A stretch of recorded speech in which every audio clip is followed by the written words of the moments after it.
শীতকালীন সবজি দিয়ে এই রেসিপিটা কিন্তু খুব ভালো রকম হবে। এর জন্য কিন্তু প্রথমে কড়াই তেল নিয়ে আমি আদা কুচি নিয়ে সেটাকে কিন্তু ভালোভাবে প্রথমে ভেজে নিয়েছি। এরপরে গাজর আর বিটটাকেও কিন্তু ভালোভাবে ভেজে নিয়ে কিছুক্ষণ এর মধ্যে দিয়ে দেবো পরিমাণ মতো লবণ আর পরিমাণ মতো হলুদ। এরপর আরও কিছুক্ষণ ভালোভাবে ভেজে নিয়ে ঢাকা দিয়ে দিয়ে রান্না করে নেব।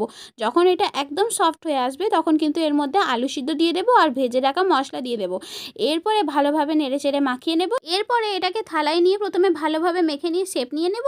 এরপরে এটাকে গুঁড়ো ময়দার মধ্যে কিছুটা লেপে নেব এবং এরপরে কোট করে নেব কর্নফ্লাওয়ার আর ময়দার ঘোলেতে এবং ব্রেড ক্রাম্বস। এই প্রসেসটাকে কিন্তু আরও একবার কন্টিনিউ করব। প্রসেসটা কমপ্লিট হয়ে যাবার পরে কিন্তু দেখো এখানে আমার সব কটা ভেজিটেবল চপ কোট করা হয়ে গেছে। এবারে কিন্তু গরম গরম তেলের মধ্যে এগুলোকে একদম লাল লাল করে ভেজে নেব। দেখো এগুলো দেখতে কতটা টেম্পটিং আর ডিলিশিয়াস লাগছে। তোমরাও কিন্তু বাড়িতে এটাকে ট্রাই করো, এটা খেতে কিন্তু খুব ভালো হয়। তো চলো আজকের মতো টাটা, ভালো লাগলে সাবস্ক্রাইব করে দিও।